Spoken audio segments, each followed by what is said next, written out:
कब किस पे क्या हमला हो जाए किसी को पता नहीं, और सबसे बड़ी चीज़ कि मुख्यमंत्री के इशारे पे हमला हो जाए। तो 2027 के लिए क्या बोलेंगे, क्या होने वाला है? 27 में 300 पार, बाबा जी को फिर से उनके मठ में वापस भेज देंगे हम लोग। बताइए, सांसद पे हमला होता और 151 में चालान करके उनको छोड़ दिया जाता है, एसडीएम के यहाँ से जमानत हो जाती। बताइए, ऐसे कभी सरकारें चला करती थी?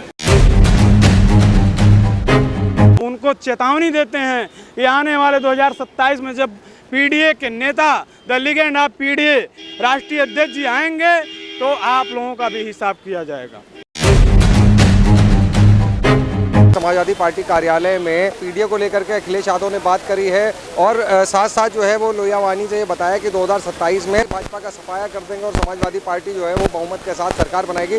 क्या इस चीज़ पे निकल के आया है, किस तरीके की बैठक हुई है, बात कर लेते हैं। सोबिल सिंह, क्षत्रिय समाज से। अच्छा, क्षत्रिय समाज से हैं आप। ये बताइए कि आज जिस तरीके से पीडीए की और लोहिया वानी की खास तौर पे जो है समाजवादी लोहिया की जो बैठक हुई है, क्या बैठक में निर्णय निकले हैं और किस किस तरीके की चीज़ें जो है अखिलेश यादव ने कही हैं? देखिए, आज समाजवादी लोहिया वाहिनी की राष्ट्रीय और प्रदेश कमेटी की बैठक थी। आदरणीय अखिलेश यादव जी सबसे रूबरू हुए और सबको आदेशित किया कि जा करके पीडीए समाज में और साथ ही साथ अपने जिले की विधानसभा के बूथों पे जाकर के काम करें और बूथ पे पार्टी को मजबूत करने का काम करें। अच्छा, जो प्रदेश सरकार पे आरोप लगाते हुए अखिलेश यादव ने इसी मीटिंग में कहा है कि थार की और बुलडोजर की जो राजनीति हो रही है उसे डराया जा रहा है, आप उस पर क्या बोलेंगे? देखिए, कहीं ना कहीं जनता में तो एक गलत मैसेज ही जा रहा है। आप बताइए, रामजी लाल सुमन देश की सर्वोच्च पंचायत है, उसके सदस्य हैं। राज्यसभा से बड़ी कोई पंचायत नहीं है, और बताइए उन पे टायर से हमला किया जा रहा है। टायर से हमला सिर्फ कायर ही कर सकते हैं। और रही बात, वो आज कहते हैं कि हम क्षत्रिय हैं, ठीक बात है, वो क्षत्रिय होंगे, लेकिन क्षत्रिय धर्म ये नहीं कहता कि दलितों और पिछड़ों के ऊपर जाकर के आप अत्याचार करो, अन्याय करो।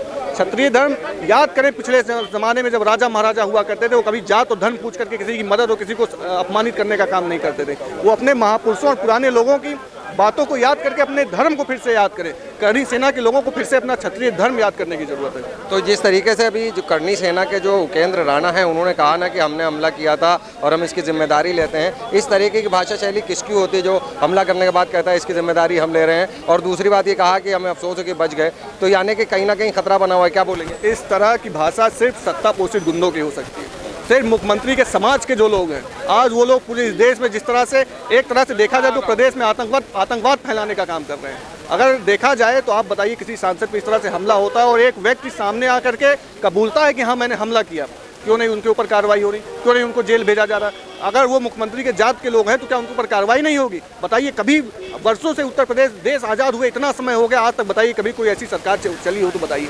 सांसद से बड़ा, वो भी राज्यसभा सांसद से बड़ा, इस देश में कोई पद नहीं है। बताइए, आज अगर वो विपक्ष में है तो उनके ऊपर हमला हो रहा है और हमला करने वाले कबूल के भी उनके ऊपर कार्रवाई नहीं हो रही। इस देश में पूरी तरह से, इस प्रदेश में देखा जाए तो पूरी तरह से आतंकवाद फैला हुआ है। सिर्फ एक जात के लोग इस आतंकवाद को फैलाने का काम कर रहे हैं। मैं भी उस जात से आता हूँ, लेकिन हमारा कभी ये धर्म नहीं रहा। हमारा धर्म तो हमेशा समाज के जो अंतिम से अंतिम पक्ष में खड़े हुए लोग हैं उनकी मदद करना क्षत्रिय धर्म हुआ करता था। बताइए, कैसे क्षत्रिय हो गए कि आज आकर के लोगों पे हमला कर रहे हैं? आप सुरक्षित महसूस कर रहे हैं? देखिए, इस प्रदेश में सिर्फ भारतीय जनता पार्टी में राजनीति करने वाले क्षत्रिय और भारतीय जनता पार्टी का गुणगान करने वाले क्षत्रिय सेफ हैं। बाकी जितने भी समाज के लोग हुए वो सब अनसेफ हैं। कब किस पे क्या हमला हो जाए किसी को पता नहीं, और सबसे बड़ी चीज़ कि मुख्यमंत्री के इशारे पे हमला हो जाए।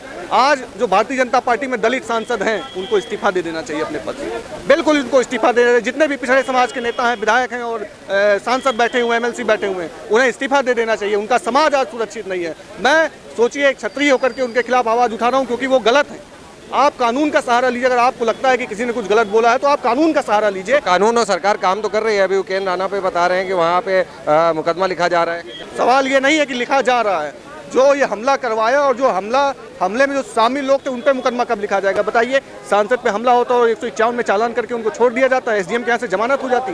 बताइए, ऐसे कभी सरकारें चला करती थी? तो 2027 के लिए क्या बोलेंगे, क्या होने वाला है? 27 में 300 पार, बाबा जी को फिर से उनके मठ में वापस भेज देंगे हम लोग। जिला अध्यक्ष संत कबीर नगर से हमारे साथ इस टाइम विशाल है, हम बात कर लेते हैं। जिस तरीके से उन्होंने वो बैनर लगाया है, हम आपको दिखा रहे हैं ऊपर हमारे कैमरामैन, उस पर लिखा है द लीजेंड ऑफ पीडीए, यानी जो पीडीए को लेकर के बात की जा रही है। अखिलेश यादव लगातार पीडीए को प्रमोट कर रहे हैं। वहीं विशाल से बात करते हैं, क्या कहेंगे आप, आज की जो मीटिंग हुई है जिस तरीके से पीडीए को लेकर के और लोहिया वानी की जो मीटिंग हुई है, क्या अखिलेश यादव ने बोला है, किस तरीके की रणनीति तैयार की जा रही है? देखिए, पीडीए जिस तरीके से राष्ट्रीय अध्यक्ष जी ने एक फार्मूला निकाला है और पीडीए का असल मायने में इस समय पीडीए के रक्षक उत्तर प्रदेश में माननीय आदरणीय अखिलेश यादव जी हैं। जिस तरीके से पिछड़े, दलित, अल्पसंख्यक और जो भी पीड़ित है उनके ऊपर अगर कोई हमला हो रहा है, बीजेपी सरकार अगर परेशान कर रही है तो उनके दाहिने वो खड़े होकर के मदद करने का काम कर रहे हैं। इसीलिए हम लोगों ने नाम दिया है द लीजेंड ऑफ पीडीए, माननीय अखिलेश यादव जी को, कि ये पीडीए के रक्षक हैं। और आज जो मीटिंग हुई है, मीटिंग में राष्ट्रीय अध्यक्ष जी ने हम लोगों को निर्देशित किया है कि आप लोग गांव गली जाएंगे और पीडीए को बुलंद करेंगे, हमारी आवाज़ पीडीए तक पहुंचाएंगे, जिससे हम आने वाले 2027 में उत्तर प्रदेश में पूर्ण बहुमत से सरकार बना सकें।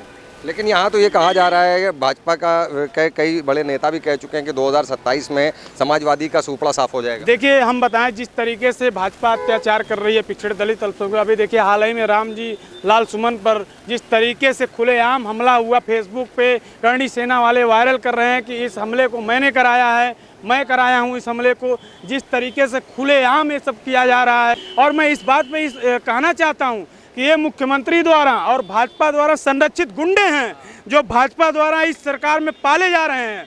ये लोग इस तरीके से गुंडाई कर रहे हैं, पिछड़े, दलित, अल्पसंख्यकों को इस तरीके से हमला कर रहे हैं, उन लोगों को दबाने की कोशिश कर रहे हैं, आए दिन उन लोगों को मारने का काम कर रहे हैं। लेकिन हम उनको चेतावनी देते हैं कि आने वाले 2027 में जब पीडीए के नेता, द लीजेंड ऑफ पीडीए राष्ट्रीय अध्यक्ष जी आएंगे तो आप लोगों का भी हिसाब किया जाएगा। तो आप देख रहे हैं कि किस तरीके से जो है वो समाजवादी पार्टी के जो लोग हैं, जो युवा नेता हैं, वो लगातार बात कर रहे हैं इसकी कि पीडीए जो है वो मजबूत होगी और 2027 में पूर्ण बहुमत के साथ जो है वो समाजवादी पार्टी सरकार बनेगी। लगातार इस तरीके की बात हो रही है। अपने सहयोगी कैमरा पर्सन नूर के साथ Junaid Pathan, 9 PM news live, Lucknow.